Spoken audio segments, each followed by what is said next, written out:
2 weeks ago, I set out the progress we as a country have made against our 5 tests for adjusting the lockdown and the measures we could introduce as a result. And today I want to update you again on those 5 tests and set out some further changes we can now make. So can I have the first slide, please? Thank you. The 5 tests are designed, as you know, to ensure that any changes to the lockdown are careful, proportionate and safe.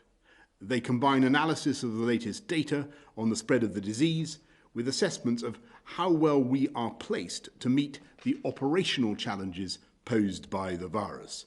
We must do everything in our power to avoid a second peak of infection that overwhelms the NHS, because that would lead to more lives lost, more families in mourning and more disruption to our economy and way of life. Next slide, please. Our first test is to protect the NHS's ability to cope so that we're confident we're able to provide sufficient critical care and specialist treatment right across the UK. And it's thanks to the efforts of those working in the NHS that we can still be confident the NHS can cope. On 7th of June, 443 people were admitted to hospital with coronavirus in England, Wales and Northern Ireland, down from 628 2 weeks earlier and down from a peak of 3,431 on the 1st of April. And on the 9th of June, 492 patients with coronavirus were in mechanical ventilation beds in the UK, down from 848 2 weeks earlier and down from a peak of 3,301 on the 12th of April. So that means we're still meeting the first test. We are still meeting the first test. Next slide, please. Our second test is to see a sustained and consistent fall in the daily death rates from COVID-19, so we're confident we've moved beyond the peak. And of those who have tested positive for coronavirus across all settings, I'm sad to say that 41,128 have now died. That's an increase of 245 fatalities since yesterday. As measured by a 7-day rolling average, the UK daily death rate now stands at 200, down from 300 2 weeks ago and down from a peak of 943 on the 14th of April. So the death rate has continued to fall, and so the second test is still being met. Next slide, please. Our third test is to receive reliable data from SAGE showing that the rate of infection, the number of people catching COVID, is decreasing to manageable levels across the board. In total, 290,143 people have now tested positive for coronavirus, which is an increase of 1,003 cases since yesterday. The 7-day rolling average of new positive cases found through testing is now 1,419, down from 2,416 2 weeks ago and down from a peak of 5,195 in the first week of May. In a moment, Sir Patrick will talk us through SAGE's latest assessment of the R and other evidence on infection rates. Based on the various data available, the government is satisfied the third test is being met. Next slide, please. Our fourth test is that we must be confident that the range of operational challenges, including on testing capacity and personal protective equipment, are in hand with supply able to meet future demand. Yesterday, 170,379 tests were carried out or posted out, across the UK, compared to around 12,000 at the start of April. The total now stands at 6,042,622. Tomorrow, the Health Secretary will provide an update on how NHS Test and Trace is performing. On PPE, we have secured over 150 deals with new suppliers around the world and procured 2.2 billion items of PPE to be manufactured domestically. Despite the immensely frustrating difficulties we've faced with PPE and testing in the past, this progress means we are now satisfied that the fourth test is being met, though, of course, we remain vigilant. Next slide, please.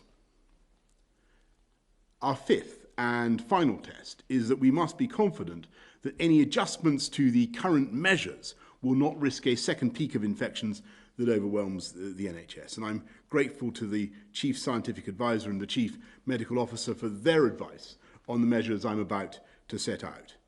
And on this basis, I can confirm that the government judges we have met the fifth test. Therefore, the government is satisfied that all 5 tests are met or still being met, and we can proceed with the following further adjustments to the lockdown in England. A month ago, I set out our roadmap to recovery, and that explained the gradual steps we would take to ease the lockdown as the data and the evidence allows. The measures it contained were all conditional and conditional on continued progress in tackling the virus. We are continuing to follow our roadmap while adjusting our approach as we need to, as we always said we would. Although we are tackling this virus as one United Kingdom, it remains the case that the devolved administrations are responsible for lockdown in Scotland, Wales and Northern Ireland, and it's right that they should move at the right pace for them according to their circumstances. And so for that reason, the specific measures I'm about to set out apply in England only. First, on retail, shops. This has been the most challenging period for shops and high streets in our history. Never before have all shops been ordered to shut in this way. It's now been 82 days since we asked these shops to close their doors, and I know the toll this has taken, which is why I am so pleased that, as the Business Secretary confirmed yesterday, we can now allow all shops to reopen from Monday. It's vital that establishments should ensure they're meeting COVID-secure guidelines before they reopen. That way we can keep staff and customers safe while we get retail going. Second, on social contact. I know how difficult the past months have been for people cut off from their friends and family. Last Monday, we relaxed the rules on meeting outdoors so that groups of up to 6 could gather, provided they are socially distant. We did so in the knowledge that transmission of the virus is much lower outdoors, so we could make this change in a safe way. But there are too many people, still too many people, particularly those who live by themselves, who are lonely and struggling with being unable to see friends and family. So from this weekend, we will allow single adult households, so adults living alone or single parents with children under 18, to form a support bubble with one other household. All those in a support bubble will be able to act as if they live in the same household, meaning they can spend time together inside each other's homes and do not need to stay 2 meters apart. I want to stress that support bubbles must be exclusive, meaning you can't switch the household you are in a bubble with or connect with multiple households. And if any member of the support bubble develops symptoms, all members of the bubble will need to follow the normal advice on household isolation. We're making this change to support those who are particularly lonely as a result of lockdown measures. It's a targeted intervention to limit the most harmful effects of the current social restrictions.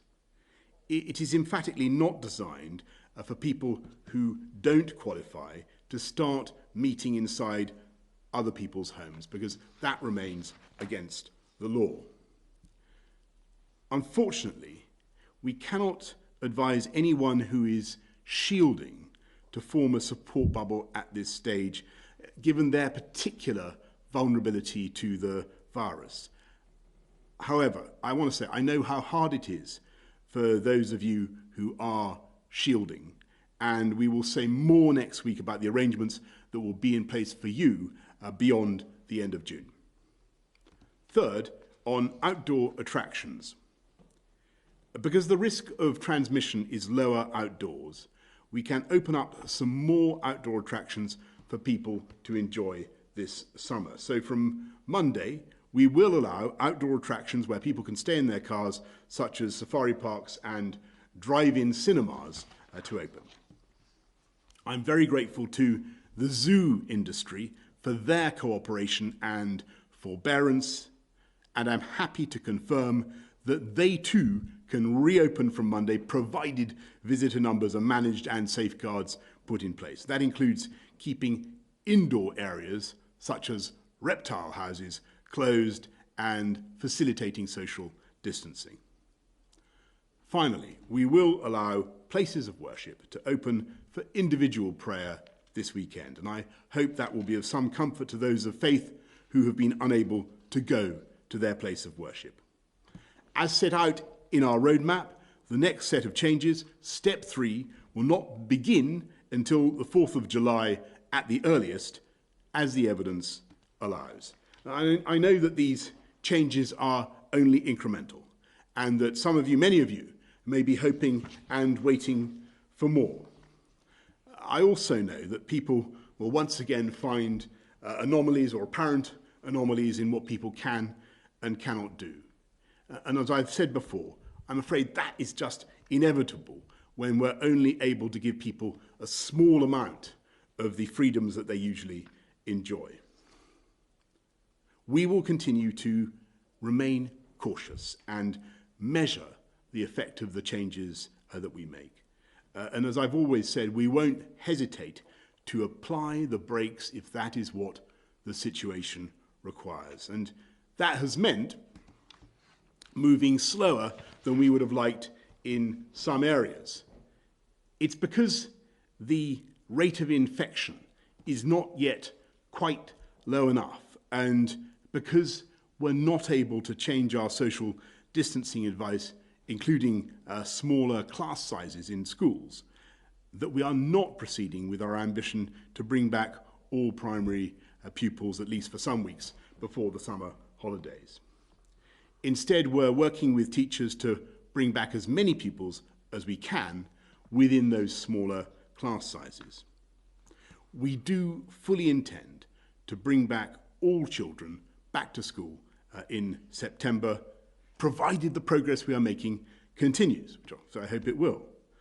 That is our focus, and it is consistent, that is, with the approach that's been taken by many other countries in Europe. In the meantime, we must stick to our roadmap.